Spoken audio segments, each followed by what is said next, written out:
so you want me to go and over here and do this thing that, a million guards and all this stuff, and they like lay out like how it's impossible, and then right at the end of it, when they like are done listing it all off, they go, I'm in. Why?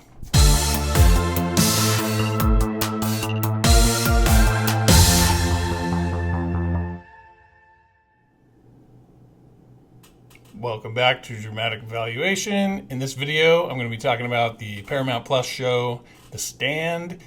I've had this show on my list for a while. I just kind of never got around to it. I didn't really know anything about it. I hadn't seen a trailer or anything. I just kind of saw the like synopsis, post-apocalyptic world, Stephen King, and I knew I was going to want to watch it, but just kind of never got around to doing so, and then finally watched it. So yeah, it's kind of an older show. It's not old, but it's like, I think it came out in like 2020. It was like one of the first things that dropped on Paramount Plus when Paramount Plus came out as sort of a draw to get people in, and I'm glad I watched it. It was good. So let's get into it.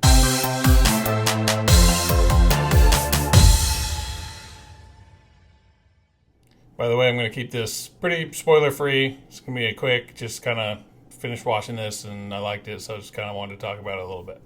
So, like I said, Stephen King. It was based on a Stephen King book, I guess. So, it's going to be a good story, good writing, and the cast is pretty unreal. Every time somebody showed up, it was like a kind of big or at least known actor, and even through like multiple episodes, even into like the third episode, like Greg Kinnear and like people like this are like showing up, where you're like, geez, like they just keep coming with this cast of known established actors that are good. So yeah, the acting was definitely good in the show because it was cast with a lot of big name good actors.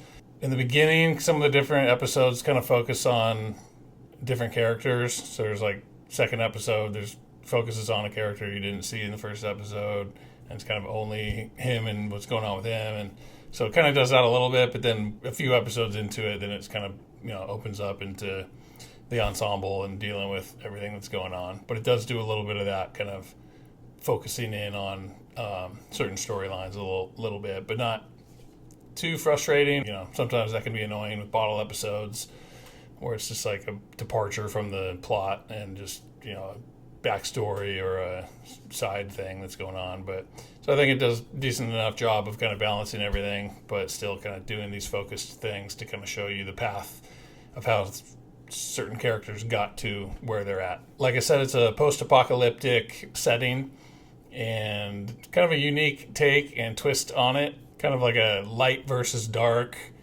sort of fantastical element to it as well. These people like have these dreams, and these leaders of the light and the dark kind of like appear to them and try to sway them and bring them to their side in the dream. And so you kind of see some of the characters gathering to one side or the other. And then it's kind of like a stand of good versus evil, light versus dark, and kind of showdown sort of toward the end of it. And I won't really say too much more about the plot or anything. I just would say I recommended it was good. I'll get to my rating later. Just a couple funny things I wanted to talk about. So Whoopi Goldberg is in it, and she's supposed to be playing like a 100-year-old lady or something, but it's funny because like she's already old, and she's got this like old person makeup on. And I don't know about you, but like when you watch something especially when it's like a younger person, like she's pretty old, but you could still tell.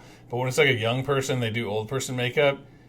The eyes, like you see the like youth in the eyes, and then this like very obvious old person makeup. It just like doesn't match. It doesn't work. It's so obvious. It's like the most obvious makeup in film and television, and you definitely notice it here. And I was just like, you don't. I guess it was justified when I kind of like realized later that she's supposed to be like 100 or 100 plus, but it's like she's old. She's already old. You don't need to bother with the like unrealistic looking old person makeup when she's already old. Just go with it, dude. But whatever, they dressed her up old style, and is what it is. But hey, like with that old person makeup thing, like, why not use CGI? Like, you know how they're doing the AI, CGI, like, aging down and making people look younger? They've done it in a bunch of stuff, but, like, Marvel, for example, has done it a couple times. Like, they did it with Kurt Russell in Guardians of the Galaxy 2, I think. And it looks pretty good, like, for what it is. Like, you know it's not real, but it's not bad. They did it with Michael Douglas, too, I think, in Ant-Man. And it's like, it's fine. It looks pretty good. Do that with the opposite, with the old people. Like, age them up. I'm sure it'll look better than the old person makeup. So, I don't know. Maybe it's a budget thing or whatever, but old person makeup does not look good. Never looks good. One funny little thing that they do in movies, I hate when they do this in movies and TV shows, and they do it in this. It's like a character, they're like going over a plan, and like a character like lists off like 1,000 reasons why it's insane to do something, or it's like a suicide mission. And you're like, so you want me to go and over here and do this thing that, you know, 1,000,000 guards and all this stuff, and they like lay out like how it's impossible, and then right at the end of it, when they like are done listing it all off, they go, I'm in. Why? It's like they do that to like make them seem how like hard they are, like how gung-ho they are, willing to do this crazy thing because they know it's the right thing or whatever. But it's just a stupid thing. Like you just listed all the reasons why it's a dumb idea to do. So don't do it. Like, don't just list all that stuff just to be like, yeah, I'll do it. It's just a stupid thing. I hate that when they do that in movies and TV. And if you don't know what I'm talking about, what? Because they do it all the time. So anyway, this show, it starts off kind of somewhat grounded. Like, it seems like it's just these survivors in this world, and they're kind of on a journey to get to a certain area to kind of meet up together for, you don't really know why. You just know they've been having these dreams that are leading them to this place. And then it definitely branches off and gets weird. Like, once it flips over and shows like where the dark side people are in Vegas, in New Vegas, it starts getting pretty weird on the fantastical side, but also just like, I don't even know how to describe it other than just weird in general. Like, some of the characters and the stuff going on over there is real weird compared to the chilled out, more realistic, grounded vibe of the light side survivors. And by the way, all of this is there's like a virus, so like everyone, like all these people die from this virus in the first like episode. So it's not much of a spoiler. That's just kind of explaining what what the apocalyptic event is that leads to this world, or the aftermath of that. So yeah, and then it goes off. It goes down in the last couple episodes. There's some first half of the season's like setting stuff up, and then you're kind of like going over to the dark side, seeing their perspective on stuff a little bit, and then the stand happens where they all kind of like meet up, and there's some big character deaths for sure that go off at the end, and it almost seems a bit rushed. The other thing about this show is like it's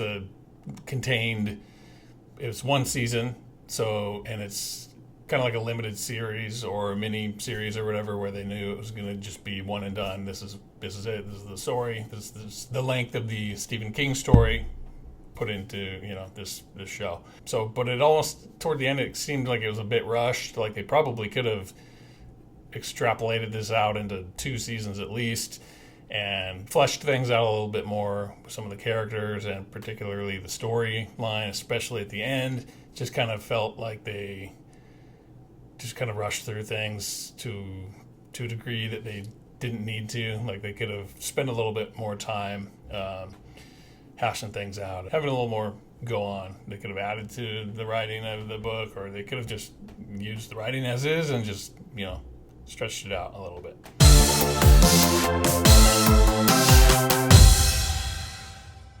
So for my rating, I'm going to say 8.2. It's pretty solid, interesting story, good acting. Like I said, it went a little crazy toward the end, a little funky. I would have preferred the kind of grounded vibe of the first half to carry out through the rest, but it's just the kind of story that it is a little fantastical and crazy type of story and setting and everything. So yeah, I did enjoy it. 8.2 is not super high, but it's not super low. It's just kind of decent, good show. So definitely recommend it. Also, the fact that it's this, one season kind of mini series. You're not having to invest hours upon hours. They are hour-long episodes, 9 episodes, and that's it.